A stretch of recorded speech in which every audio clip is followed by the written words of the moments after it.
क्या हुआ जब अचानक से अयोध्या राम मंदिर में प्रकट हुई पड़ा था? क्या शूर्पणखा आज भी जिंदा है? आए शूर्पणखा के बदले की आग में ही पूरा रामायण हुआ, लेकिन क्या उसका बदला आज भी पूरा नहीं हुआ है?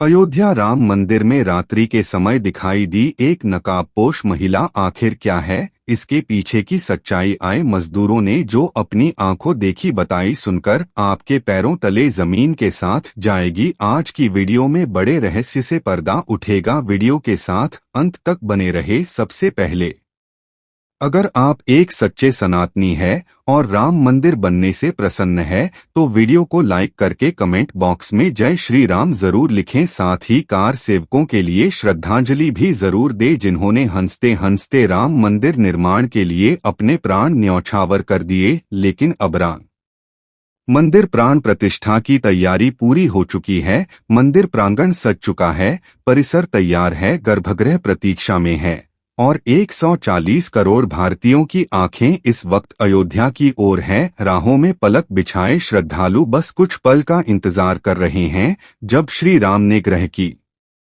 प्राण प्रतिष्ठा होगी और फिर रामलला के भव्य दर्शन होंगे। घड़ी नजदीक ही आ गई है, महज कुछ दिन और बचे हैं। प्राण प्रतिष्ठा के लिए 22 जनवरी 2024 की तारीख तय है और इस तय तारीख से पहले 16 जनवरी से इसके निमित्त अनुष्ठान शुरू होने जा रहे हैं। सीधे तौर पर करें कि आप लोगों के इंतजार का अंत हुआ है और रामलला की प्राण प्रतिष्ठा की विधि शुरू हो रही है। इस कार्यक्रम पर पूरी दुनिया की नजर बनी हुई है। दुनिया भर में फैले हिंदू इस दिन का इंतजार कर रहे हैं। एसएमएस मॉरिशस की सरकार ने एक अहम घोषणा करी है, जिसके तहत वहां 22 जनवरी को हिंदू आस्था वाले सभी अधिकारियों को 2 घंटे विशेष छुट्टी देने का ऐलान किया गया है। इस कदम का उद्देश्य से उन्हें अयोध्या में रामलला की प्राण प्रतिष्ठा के अवसर पर होने वाले स्थानीय कार्यक्रमों में भाग लेने के लिए समय देना है। दोस्तों, वीडियो में बात करेंगे आज के महत्वपूर्ण गंभीर मुद्दे के बारे में आखिर किस प्रकार अयोध्या राम मंदिर में प्रकट हुए शूर्पणखा का यह घटना है। 14 जनवरी 2023 रात्रि 1 बजे की उस दिन राम मंदिर के गर्भगृह का काम चल रहा था। पूरे दिन मजदूरी करने के पश्चात रात्रि में सभी मजदूर अपने अपने टेंट में विश्राम कर रहे थे, लेकिन तभी उन्हें किसी महिला के रोने की आवाज आने लगी। किसी भी मजदूर को समझ नहीं आ रहा था आखिर मंदिर परिसर के पास से रोने की आवाज किसकी आ रही है। इसके बाद डर कर सभी मजदूर हनुमान चालीसा का पाठ करने लगे, लेकिन उन्हें में से एक मजदूर, जिसका नाम राजेश था, वह हनुमान जी का परम भक्त था। राजेश रोजाना हनुमान मंदिर जाता था और राम मंदिर का निर्माण कार्य शुरू करता था। वो इस तरह किसी भी प्रकार के भय से मुक्त था। उसने राम मंदिर परिसर में जाकर यह देखने का प्रयास किया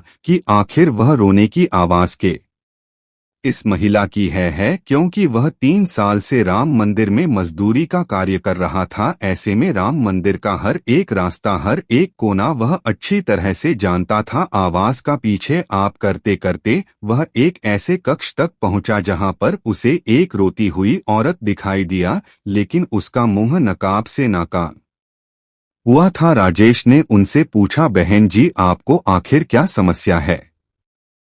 आप यहाँ कैसे पहुँचे और आप रो क्यों रहे हैं? तो अचानक से राजेश की नजर उसकी आंखों पर पड़ी, जो बहुत भयंकर लाल थी, मानो कई जन्मों की बदले की आग आज भी उसकी आंखों में धधक रही हो। लेकिन सवाल यही उठ रहा था कि उसने नकाब क्यों धारण कर रखा था। अब राजेश को उसे महिला से खतरा प्रतीत हो रहा था, इसलिए उसने उस महिला से उसका नाम पूछा। तब उसने कोई जवाब नहीं दिया गया। तब राजेश ने अपने हाथ से उसके मुंह से नकाब हटा दिया गया, लेकिन उस और चेहरा देखकर उसके रोंगटे खड़े हो गए, क्योंकि उस औरत का चेहरा बुरी तरह से क्षतिग्रस्त था और उसके नाक कटी हुई थी।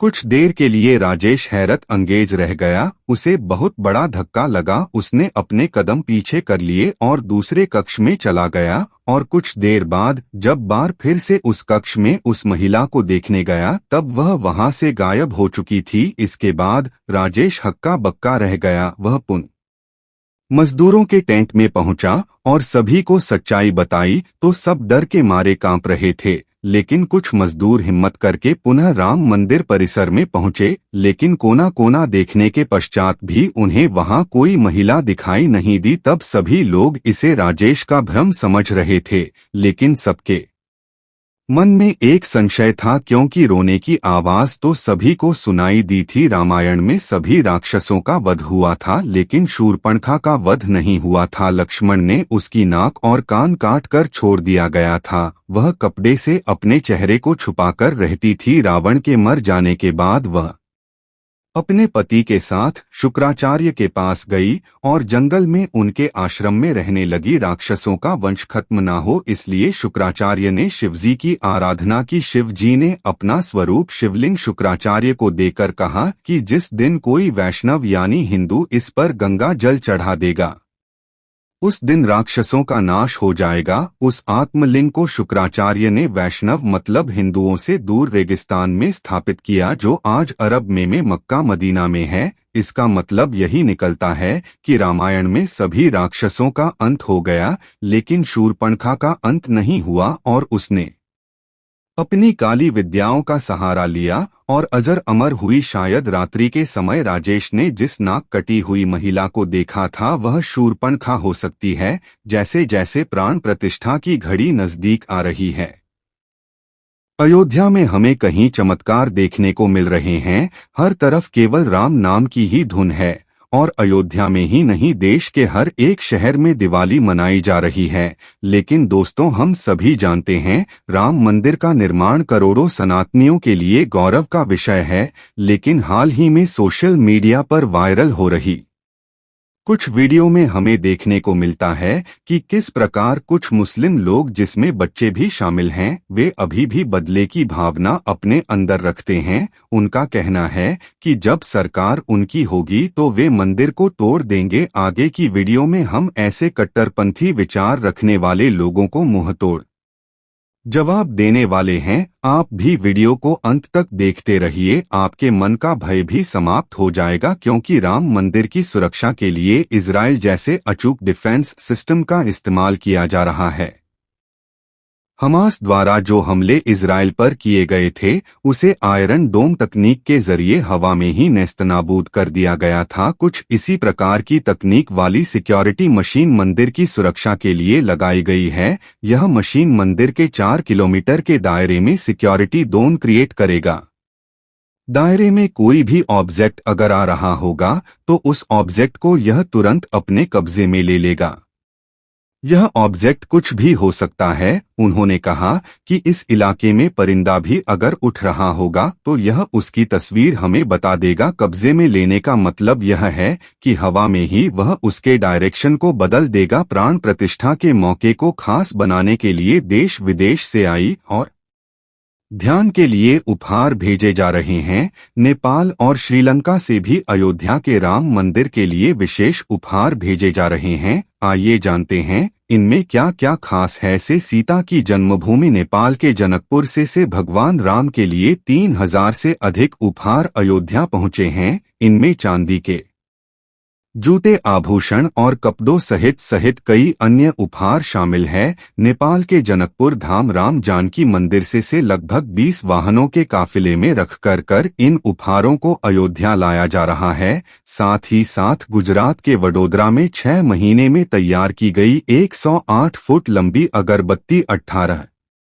जनवरी को अयोध्या पहुंच रही है। सभी राम भक्त विशाल अगरबत्ती के साथ 8 वडोदरा से रवाना हुए हैं। इसका वजन 3600 किलोग्राम है। यह अगरबत्ती पर्यावरण के अनुकूल है। यह करीब 1.5 महीने तक चलेगी और इसकी सुगंध कई किलोमीटर तक फैले गई। राम मंदिर को बनते हुए देखना हमारा सौभाग्य है, लेकिन यह कई लोगों की प्रतिज्ञा या बलिदान और साहस का प्रतीक है। झारखंड करीब 85 वर्षीय एक बुजुर्ग महिला अपना 1 साल पुराना मौन व्रत भी तोड़ेंगे। उनके परिवार ने दावा किया कि 1992 में जिस दिन बाबरी मस्जिद को ध्वस्त किया गया था, उसी दिन सरस्वती देवी ने प्रतिज्ञा की थी कि वह अपना मौन व्रत पर तभी तोड़ेंगे जब राम मंदिर का उद्घाटन होगा। मंदिर का उद्घाटन देखने के लिए धनबाद निवासी सरस्वती देवी सोमवार रात ट्रेन से उत्तर प्रदेश के अयोध्या के लिए रवाना हुई।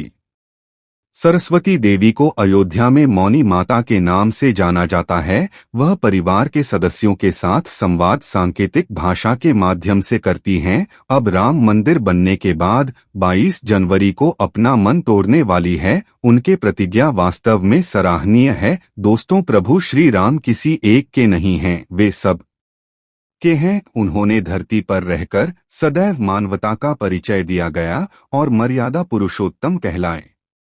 जाति का भेदभाव नहीं करते हुए शबरी के झूठे बेर खाए और आज उसी का परिणाम है कि शबरी के वंशज आज भी उन्हें अपना सर्वस्व मानते हैं। के भव्य मंदिर में विराजमान होने के पहले ले अब देश और दुनिया से राम लला के रिश्तेदारों के साथ साथ उनसे जुड़े हुए लोगों के वंशज भी धर्मनगरी अयोध्या आ रहे हैं। अब शबरी के वंशज अयोध्या पहुंचे हैं। उन्होंने भगवान राम को धनुष और बेर अर्पण किए हैं। दरअसल 650 लोग शबरी धाम से अयोध्या पहुंचे हैं, जिसमें शबरी के वंशज भी शामिल है। शबरी के वंशज अयोध्या पहुंचकर भावुक दिखे और उन्होंने भगवान राम को शबरी के बेर भेंट किए हैं। रामायण की बहुचर्चित कथा में भगवान राम को माता शबरी ने अपने झूठे बेर खिलाए थे, लिहाजा एक बार फिर भगवान के मंदिर में विराजमान हैं। होने से पहले भगवान के लिए शबरी के बेर आए हैं। अयोध्या में बनाए जा रहे श्री राम मंदिर के भवन का डिजाइन ऐसी खास कला और तकनीक के इस्तेमाल से तैयार किया गया है जिससे कम से 1000 साल तक इसका बाल भी बांका नहीं हो सकेगा। मंदिर के विशालकाय भवन की खासियत यह भी है कि इसमें कहीं भी सरिया नहीं लगा है। दोस्तों, तो हम जानेंगे कि प्रोजेक्ट सूर्य तिलक क्या है। प्रोजेक्ट सूर्य तिलक को भी सीबीआई ने अंजाम दिया है। इसके तहत मंदिर के भीतर विराजमान रामलला के मस्तक पर राम नवमी के दिन सूर्य की किरण दोपहर 12:04 पर 20 सेकंड के लिए विराजमान रहेंगे। दरअसल मंदिर के ऊपर की मंजिल पर शीशा लगा है और इसी तरह फाउंडेशन में लगा है। यह सामने से आने वाली सूर्य की किरणों को बुनियाद के शीशे पर रिफ्लेक्ट करें गाय और यहां से सूर्य की किरण राम लल्ला के मस्तक पर पड़ेंगे। इसके लिए गियर मैकेनिज्म का प्रयोग किया गया है। इसके जरिए राम नवमी को शीशे की दिशा को खास तरीके से फिक्स किया जाएगा। अयोध्या राम मंदिर का इतिहास वर्षों पुराना है। इस मंदिर की स्थापना भगवान राम के जन्मस्थान पर की गई है।